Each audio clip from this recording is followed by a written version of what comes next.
Hello everyone, I hope you are having an awesome day. Today I decided to I decided to record a game called The Beginner's Guide. This is a pretty little, funny little game that I thought you guys would enjoy. So, why don't you sit back, relax, and let's get it going.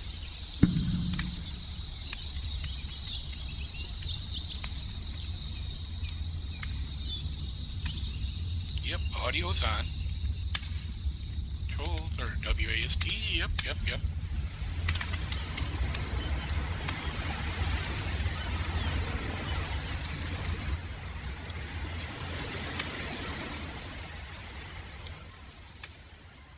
Hi there. Thank you very much for playing The Beginner's Guide. My name is Davey Reedon. I wrote the Stanley Parable, and while that game tells a pretty absurd story, today I'm going to tell you about a series of events that happened between 2008 and 2011. We're going to look at the games made by a friend of mine named Coda. Now, these games mean a lot to me. I met Coda in early 2009 at a time when I was really struggling with some personal stuff, and his work pointed me in a very powerful direction. I found it to be a good reference point for the kinds of creative works that I wanted to make.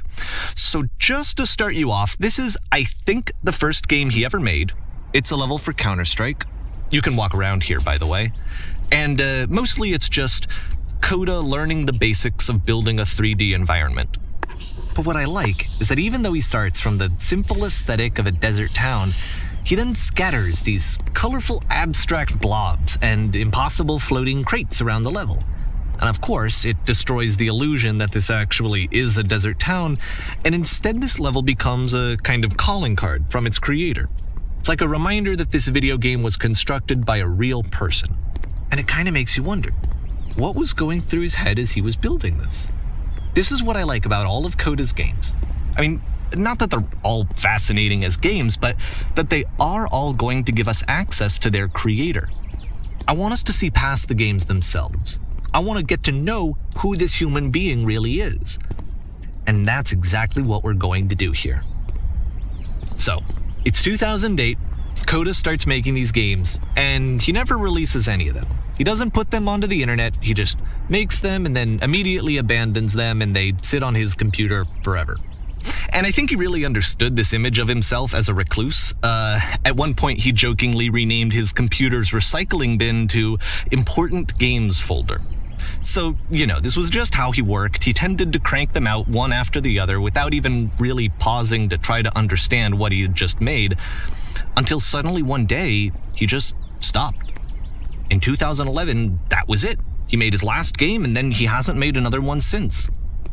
And that's why I've taken this opportunity to gather all of his work together, is because I find his games powerful and interesting, and I'd like this collection to reach him, to maybe encourage him to start creating again. And if the people like you who play this also happen to find his work interesting, then I'm sure it'll just send that much stronger of a message of encouragement to Coda. So thanks for joining me on this. If you have a particular interpretation that I haven't mentioned here, or if you just need to get in touch, you can email me at daveywreden@gmail.com. Okay, that's about it for introduction. Let's take a look at Coda's first proper game. As each game is loading, I'll show you the date that it was completed. This first one was made in November 2008.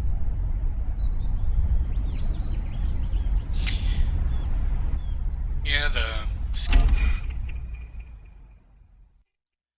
I see the captains are kind of behind everything, but let's see. It's kind of interesting. This is basically about a guy who is showing off his friends' games. And there is a lot of talking, so I won't be doing all that. Warning. Whisper machine active. Shift destruction imminent.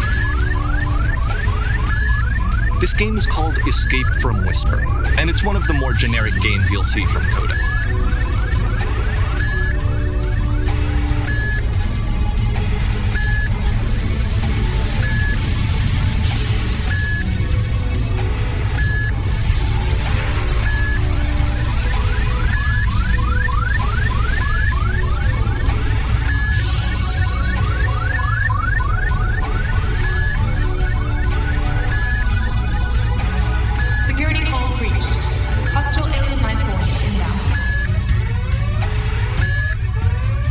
It kinda looks like this game was abandoned mid-development.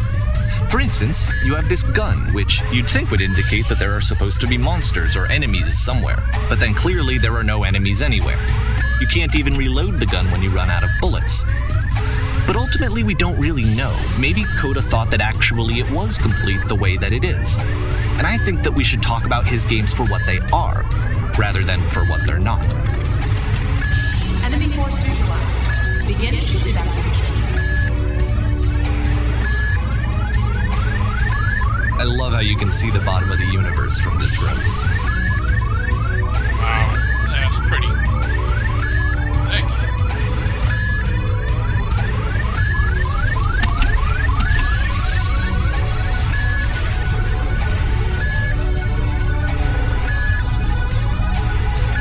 Apparently this space station has a labyrinth on it.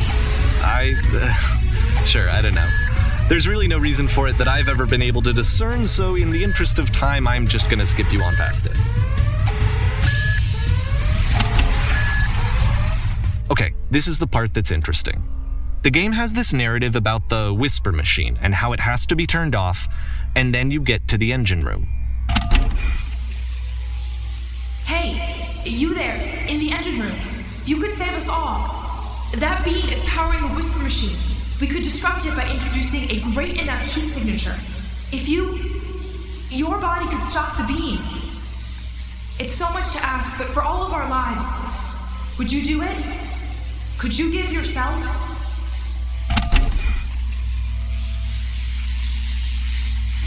Interesting. They want us to sacrifice myself. Okay. Let me pause here for a second. What you just experienced, stepping into the beam and then dying, is probably what Coda had initially intended when he was developing this level. But when he first compiles and plays it, something goes wrong. There's a bug somewhere. And this is what happens instead.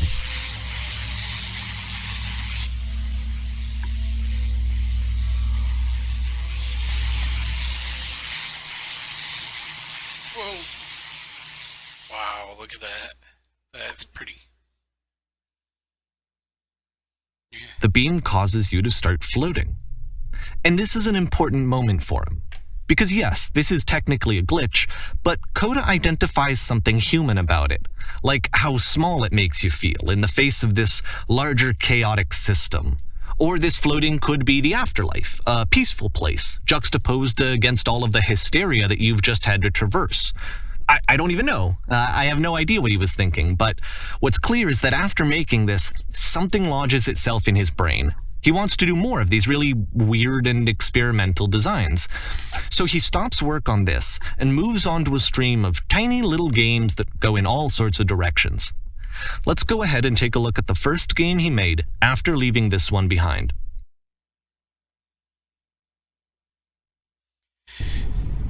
Okay, so that was interesting. I really like how you could see the whole map when you were floating there. That was really cool. Oh, let's see what his second game's all about. Oh, hey, what? Oh. Yep. In this game, you can only walk backwards. Ah. Interesting, kinda. Oh my god, this is weird.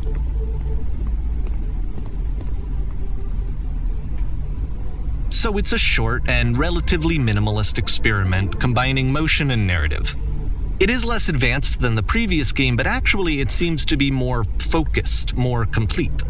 Coda's trying to give it a unique voice rather than simply basing it on a pre-existing trope.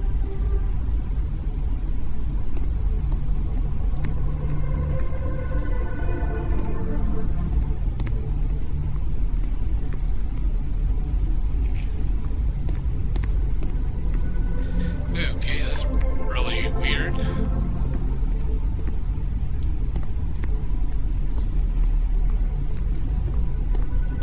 Oh.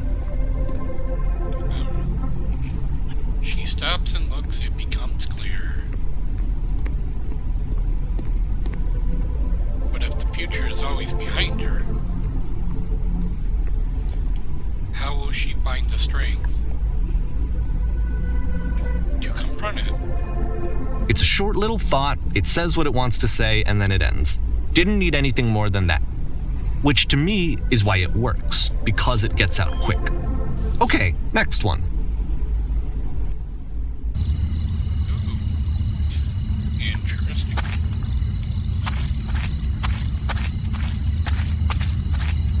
You are now entering.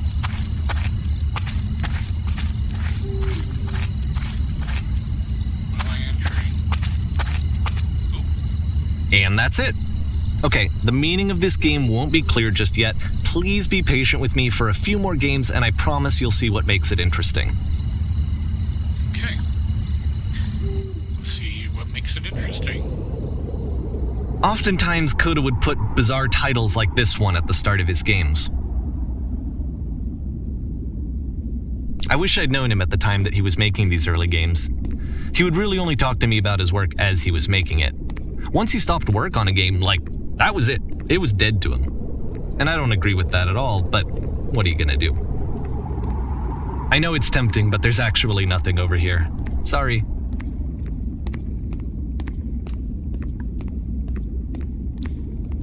Interesting. Not much here, is there? That's cool. Looks like the only thing around is this stairs.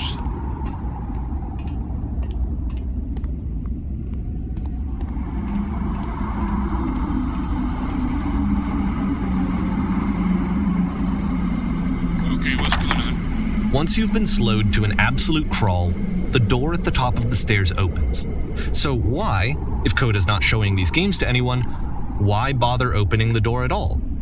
Well, to show you, I'm modifying the game here so that when you press enter, it'll bring you back up to full speed so you can enter the door for yourself.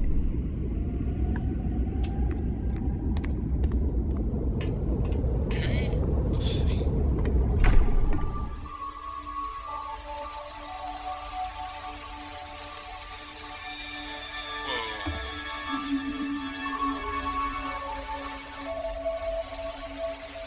A room that's warm and nice and filled with little ideas for games. Wow. Interesting. Coda would often tell me that he didn't mind if people thought of him as cold or distant. He said that he knew that he was actually a vibrant and compassionate person, but that it takes time to really see that.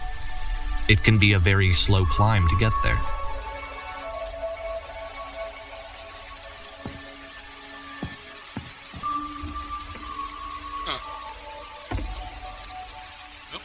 On the next game.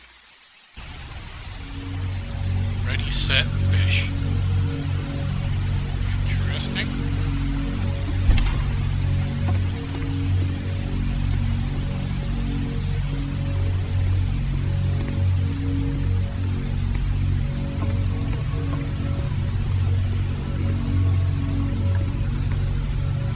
Well, this is new for Coda. It's an actual puzzle. Go ahead and see if you can solve it.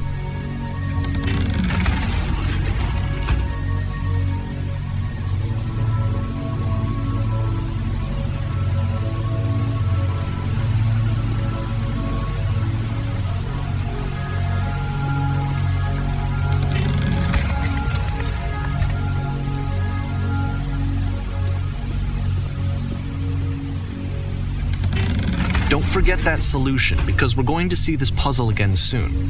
We're going to see it a lot. Kind of an interesting game.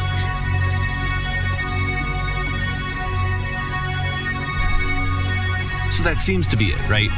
You walk down a corridor, you solve a puzzle, you get to the end. Simple enough. All right, now I'm going to modify the game again so that when you press enter, it'll remove all of the walls from this room. Okay, let's press enter. Holy wow.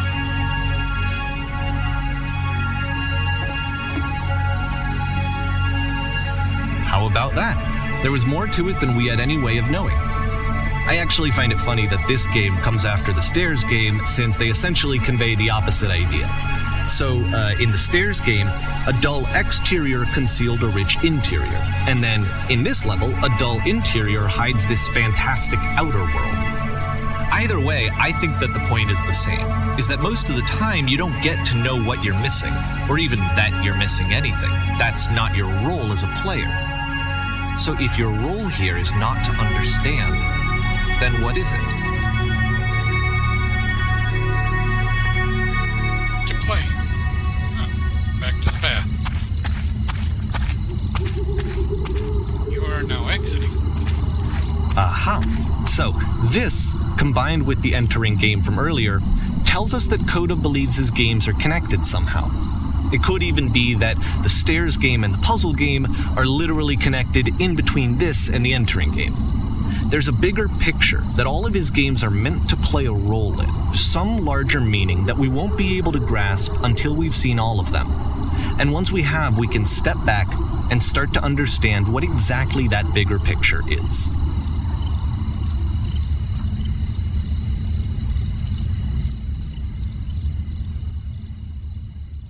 Great and lovely descent.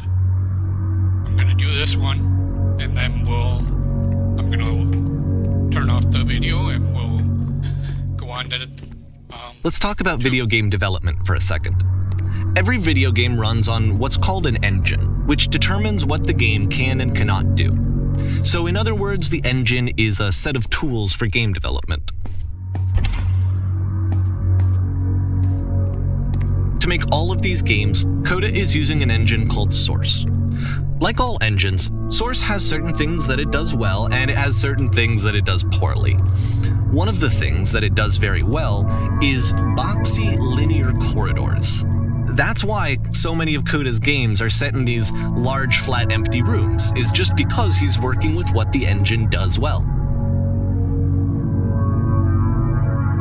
The tools available to the creator shape what kinds of creative work they're going to end up making. You might consider paying attention to the architecture in Coda's games to notice how they seem to stem from an engine that's very good at producing linear, boxy corridors.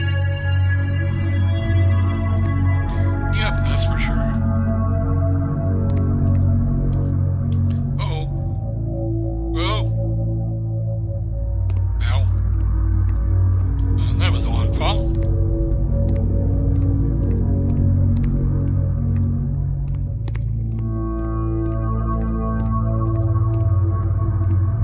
Actually, you know what? I'll stop right here. This will be a good stopping point. Hope you enjoy the episode, and I hope you have a great day, everyone. Enjoy!